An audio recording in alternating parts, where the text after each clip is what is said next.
Good Thursday afternoon, everybody. Hope you guys are doing well. Before we get into the content of this video, I want to let everybody know that I will be streaming tonight over on the Hawks Nest channel. We're going to do the pregame for the Rams. We're going to talk about this upcoming game, what we need to do to win, what to watch for. You guys know how we do things by now. So if you're not already subscribed over there to the Hawks Nest, head on over there, give them a sub, or at the very least, be prepared for that stream tonight. We're going to probably go for a couple of hours just talking about this game. And it's the last regular season game of the year, and we still have something to play for potentially. So, yeah, we've got some stuff to go through. So, hope to see you over there tonight. Going to be 7 o'clock, I believe. Normally on Thursday we push it back to 8, but there's no Thursday night football this week. So, there's no reason to push it back. So, I hope to see you guys there. And after that, I should be going live on Twitch. Okay, so now we're going to do our weekly Who to Root For video, and this week is going to be kind of shorter than typical because it's the last week of the year, and a lot of these games do not matter to us. Things have been simplified dramatically. Only a handful of these games affect us in any way. I think we all know that unless the NFL decides to radically change their rules, there are many, many games that do not affect the Seahawks' playoff chances. In fact, there are only 2 that do. So that's going to be truncated. And we also know the Broncos draft pick has become relatively binary at this point. There are really only 4 different slots it can go to. So only a handful of games are going to affect that. At this point, strength of schedule doesn't change that much because so many games have already been played. So this is going to be quick. There are only a handful of games that matter, like the Saturday games. You got Chiefs, Raiders, Titans, Jaguars. Doesn't really matter, right? Like the Broncos, even if you were looking at it from a strength of schedule perspective, it doesn't matter because the Broncos played the Chiefs and Raiders twice each. They played the Titans and Jaguars once each. So whoever wins that game, that means the other team lost. So it doesn't even affect Denver's strength of schedule, really. And we're an NFC team, so these AFC teams don't affect us making the playoffs at all. And yeah, there are going to be quite a few games this week that are like that because the meaningful games to the Seahawks has been reduced relatively significantly. So yeah, going to be quicker than usual. But yeah, just to get it out of the way here, Saturday, Chiefs, Raiders, Titans, Jaguars, root for whoever you want to root for. Doesn't really affect the Seahawks in any appreciable way.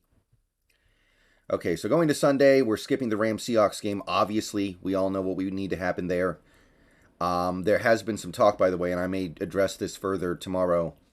There was a conversation that the NFL might expand out to 8 playoff teams, which would basically put the Seahawks in a win and in, which, I mean, hey, that would be fun, right? That would be interesting, but the NFL clearly caught flat-footed with this whole situation. So we'll see what happens. But yeah, we're rooting for the Seahawks to win. Bucks, Falcons doesn't mean anything to us anymore, I don't think. We played both teams, so there's no strength of schedule advantage. Bucks have already won the division.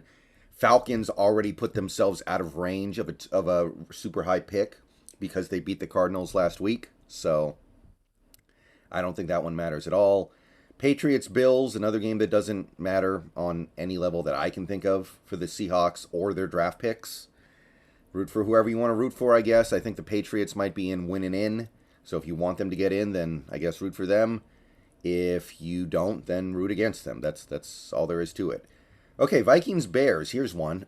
Now, the thing with this game is that the odds of us getting what we want are astronomically low because the Bears aren't even playing their best player. Fields is out. Peterman's in. I already made a video discussing this. But yeah, we want the Bears to find a way to win, knock that pick down a couple spots below where the Broncos might pick. And, I mean, at this point, it's not like the Vikings getting the 2 seed or the Niners getting the 2 seed really matters to us. So, yeah, we are rooting for the Bears. Can't imagine it happening. But while we are here, while this game is being played, we may as well. All right, here we got another one. We got Ravens Bengals, and most people already know this because it's been talked about pretty widely. The uh, the Ravens can only give the Chargers something to play for if they win. So we need the Ravens to win in the worst way. Brandon Staley of the Chargers has already announced if the Ravens lose this game, he has basically acknowledged, yeah, we're going to sit our starters, or at least some of them. He said something like, we'll make the appropriate decision based on the results of the Ravens Bengals game. So, yeah, we need the Ravens to win, or else the Chargers are going to lay down. And we'll talk about that game in a second here. But that makes this actually kind of a huge game. And I don't know if Lamar is going to play or not. That obviously affects the ability of the Ravens to win dramatically. But, yeah, that's what we need. And it's not a great feeling right now. And all we can do is cross our fingers and hope. Obviously, that Ravens team, they're tough. Texans Colts. We're actually going to be rooting for the Colts here. The Texans pick no longer has any bearing on us because they've lost too many games. I mean, Houston's lost too many games for Denver to catch them. So yeah, we are rooting for the Colts just in case the Broncos win. If the Broncos win and the Colts win, Indy still picks behind Denver, which is what we desire. So we are big Colts fans here.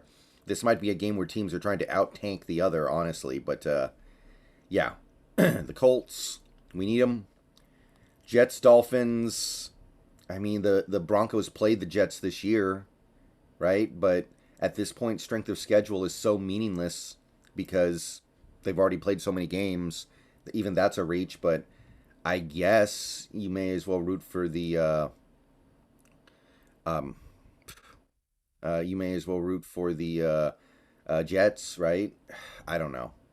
That's probably another nothing game. Panthers, Saints, pretty nothing. Neither team is bad enough to pick ahead of Denver. Both teams, I mean, I think the Saints are still alive in the playoffs, but it's very, very unlikely. And obviously that has no real bearing on us because it's not like the Saints can catch us unless we lose. And if we lose, it's over anyway, so who cares? We also got Browns Steelers. I don't believe this game means anything to us. I think the Steelers can still make the playoffs, but I don't see that affecting us in any appreciable way. So whatever you want, doesn't really matter. Chargers Broncos, and this is the spicy one, right? Denver's pick could drop a couple spots if they win. I think that if they do win, they will drop their pick one spot to number 4. If they lose, which is the likely outcome if the Chargers have any motivation, then I think you're going to see the Chargers put a whooping on them and keep that pick at 3. So it's just one pick difference between winning and losing in all likelihood, but we still got to hope. Giants, Eagles. I don't know. Nothing. I got nothing here. Not a dang thing. Root for whoever you want to root for. I think the Giants are going to lay down and not try to win this game, and the Eagles need to win the game, so it's probably moot. But no effect on us. Cardinals, Niners. Again, this is another instance where it's kind of pointless to even hope. But the Cardinals, if they could win, would be a big help just to make sure they're picking behind Denver. But Arizona's already said they're going to play David Blow. They're benching D-Hop. So, honestly, like, even hoping for it seems absurd, right? It just seems like, why even waste your time hoping? But we may as well. Cowboys, Commanders. I did read something that if the NFL expanded out to 8 playoff spots and we lost and the Commanders won, that would mean the Commanders get in over us. I don't know if that's true or not, and it might be a completely pointless exercise because their NFL's probably not going to go to 8 playoff spots. That would be a little too creative for the NFL. But I guess we may as well root for the Cowboys because on any other level, I don't think this game matters at all. So, sure, why not? And then, of course, Sunday Night Football, Lions-Packers. We desperately want the Lions to win, and I would say we want them to win either way. Would be more fun if the Lions made the playoffs than the Packers. Lions deserve it. And yeah, that's it. That's it. A lot of these games, like I said, no real bearing on the Seahawks. Just root for whoever you want to root for. And we'll see what the NFL does with that Bills-Bengals game, if they ever do anything with it. We need more information. And maybe we'll learn something tomorrow about the NFL deciding, okay, this is how we're gonna do with things. Maybe it'll affect the Seahawks, like that idea of expanding the playoffs out to 8 teams per conference. Like, that would change things drastically for the Seahawks. So we'll see if they actually do that. It sounds unrealistic, but hey, it's something to talk about, right? So that's who I got. Big games this week for the Seahawks playoff spot would be the Seahawks game and the Packers game, and as far as we know right now, that's about it. And then you have these handful of games that are lost causes, like Cardinals, Niners, and Bears, Vikings, that can affect the Seahawks pick. Really, if you want to affect the Seahawks pick, the two really pivotal games would be Chargers, Broncos, and Colts, Texans. Those are the games to really watch for. Everything else is just kind of whatever. Obviously, Ravens, Bengals means a lot, but that's only because it affects the Chargers-Broncos game. So the Chargers could still win with their backups, by the way. That's happened before. I've seen that happen before, definitely. All right, I will see you guys later tonight on stream. Maybe there'll be another video tonight. I don't know. But hope to see you guys over there on the Hawks Nest channel. And go Hawks! I think we're all clenched up a little bit for a bit of a tragic weekend for the Seahawks. Definitely things are shaping up to go in a way that we don't desire. But that's why they play the games.